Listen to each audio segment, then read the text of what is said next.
আমরা আজকে ত্রিপুরা রাজ্য মৎস্যজীবী ইউনিয়নের রাজ্য কমিটির তরফ থেকে আপনাদেরকে আহ্বান করেছি। প্রথমে আপনাদের শুভেচ্ছা জানাই। আমি আমার বক্তব্য শুরুর আগেই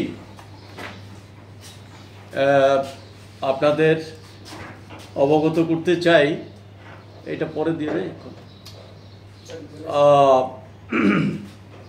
গত 22শে এপ্রিল জম্মু কাশ্মীরের পেহেলগ্রামে সন্ত্রাসবাদীদের আক্রমণে পর্যটক সহ 26 জন যে নিহত হলেন, তাদের প্রতি গভীর শ্রদ্ধা জ্ঞাপন করছি। একই সঙ্গে এই ঘটনাকে কেন্দ্র করে উদ্ভূত পরিস্থিতি দুই দেশের মধ্যে, বিশেষ করে সন্ত্রাসবাদীদের মদতদাতা পাকিস্তান, তাদের নানাভাবে এই ঘটনায় আজকে ভারতবর্ষের নানা প্রান্তে আক্রমণ সংগঠিত করার চেষ্টা করছে। এই ঘটনা প্রতিহত করার সমস্ত ব্যবস্থা ভারত সরকারের তরফ থেকে গ্রহণ করেছে। এই ঘটনাকে কেন্দ্র করে এই পর্যন্ত যারা নিহত হয়েছে, আহত হয়েছেন, তাদের প্রতি গভীর শ্রদ্ধা জানাই, সমবেদনা জানাই। এবং এই পরিস্থিতিতে গোটা দেশ আমরা ঐক্যবদ্ধভাবে এই পরিস্থিতি মোকাবেলা করতে সরকারের পক্ষে দাঁড়িয়ে কাজ করার ঘোষণা দেওয়া হয়েছে। আমরাও একই সঙ্গে এই ঘোষণা প্রথমেই রাখছি। আমরা আপনাদের ডেকেছি, আমাদের সংগঠন ত্রিপুরা রাজ্য মৎস্যজীবী ইউনিয়ন 15ই মে গোটা দেশে মৎস্যজীবীদের দাবি দিবস, এটা আমাদের সর্বভারতীয় সংগঠন সারা ভারত মৎস্যজীবী ও মৎস্য শ্রমিক ফেডারেশনের প্রতি বৎসর করি। এই বৎসরও এই মৎস্যজীবীদের দাবি নিয়ে রাজভবন অভিযান করার সিদ্ধান্ত আমরা নেই। গোটা দেশে কোথাও মন্ত্রিসভা অথবা বিধানসভা অভিযান, আমাদের রাজ্যে রাজভবন অভিযান সিদ্ধান্ত আমরা নেই।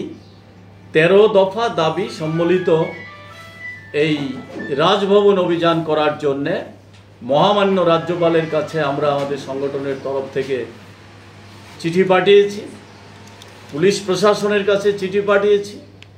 এই দাবিগুলির অন্যতম যে বিষয়গুলি সংক্ষেপে আমি আপনাদের সামনে উল্লেখ করছি। প্রথম যে দাবি, সেটা হচ্ছে মৎস্যজীবীদের জেলেদের জলে অধিকার দেওয়া। এটা আমাদের রাজ্যে বামফ্রন্ট সরকার থাকার সময়ে সরকারি আধা সরকারি জলাশয় একটা নির্দিষ্ট লিজ মূল্যে মৎস্যজীবী সমবায় সমিতি গঠন করে দেওয়ার সিদ্ধান্ত প্রথম নেয় বামফ্রন্ট সরকার। কিন্তু আমরা দেখেছি এই বিজেপির নেতৃত্বে সরকার আসার পর এটা বন্ধ হয়ে গেছে। সমবায় সমিতিগুলিতে এখন নির্বাচন হয় না, জলাশয় তাদের হাতে নেই। যারা মাফিয়া, যারা অন্যভাবে এই সমস্ত জবরদখল করে এগুলি ভোগ করছে। তাই আমাদের দাবি, বিনা টেন্ডারে মৎস্যজীবী সমবায় সমিতিগুলিকে জলাশয় দিতে হবে এবং এই সমবায়গুলিকে আর্থিক সাহায্য দিতে হবে, প্রতি বছর নির্বাচন করতে হবে। এই সমবায় পরিচালনা করার জন্য যে ম্যানেজার, তাকে 18,000 টাকা মাসে বেতন দিতে হবে। দ্বিতীয় দাবি হচ্ছে মৎস্যজীবীদের যারা মাছ ধরে অন্যের পুকুরে, লেইকে বেড়জাল দিয়ে, ধরা মাছের বিক্রয় মূল্যের 25% অথবা প্রত্যেকের দৈনিক মজুরি 600 টাকা, যেটা বেশি হয় সেই মূল্য দিতে হবে। তৃতীয় দাবি হচ্ছে মৎস্যজীবী সহ গরিব মানুষের গৃহ নির্মাণ করে দিতে হবে। তার জন্যে 5 লক্ষ টাকা এই মূল্য দিতে হবে। তার কমে প্রকৃত অর্থে গৃহ নির্মাণ হয় না, সঙ্গে শৌচালয় নির্মাণ করে দিতে হবে। আমরা দাবি করছি মাছ বাজারগুলি আধুনিক স্বাস্থ্যসম্মত মাছ বাজার, পোনা বাজার এগুলি করার ব্যবস্থা করতে হবে। আমরা এটা লক্ষ্য করছি, এক সময়ে মাছ বাজারগুলিতে পোকা কিলবিল করত, ক্রেতারা ঢুকতো না, কোনো রকম রুমাল মুখে দিয়ে বাজার করে আসতো। সেই জায়গা থেকে বামফ্রন্ট সরকারের সময়ে এই বাজারগুলি আধুনিক বাজার করার পরিকল্পনা নিয়ে এই কাজ শুরু করেছে। যেমন আমাদের মহারাজগঞ্জ বাজার হয়েছে, আমাদের এই বটতলা বাজার হয়েছে, এই লেকচমনি বাজার হয়েছে, তারপরে এই দুর্গাচমনি বাজার হয়েছে, খোয়াই হয়েছে, সাউথে হয়েছে, মানে সারা রাজ্যে এইভাবে। কিন্তু এখন আবার দেখছি তার দিকে কোনো নজরই নেই। আবার বাজারগুলিতে কাদা ইত্যাদি জমছে, পয় পরিষ্কারের কোনো ব্যবস্থা নেই। এগুলি যাতে স্বাস্থ্যসম্মত বাজার হয়, পোনা বাজারকে একইভাবে আধুনিক করতে হবে। মৎস্যজীবী সহ ভাতা প্রাপকদের ভাতার পরিমাণ 5,000 টাকা করতে হবে।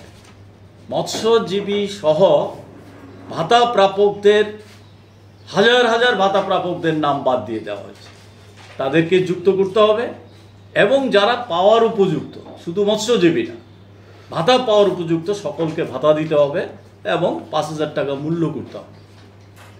প্রত্যেক পরিবারে মাথা পিছু প্রতি মাসে 10 কেজি চাউল দিতে হবে, অন্তত খাদ্যের নিশ্চয়তা করার জন্যে। এই গরিব মানুষকে এই দাবি আমরা রাখছি। মৎস্যজীবী আমাদের রাজ্যের 95 থেকে 96% হচ্ছে এসসি, শিডিউল কাস্ট। তাদের ছেলেমেয়েরা যে স্কুলে পড়াশোনা করে তাদের স্টাইপেন্ড বৃদ্ধি করতে হবে।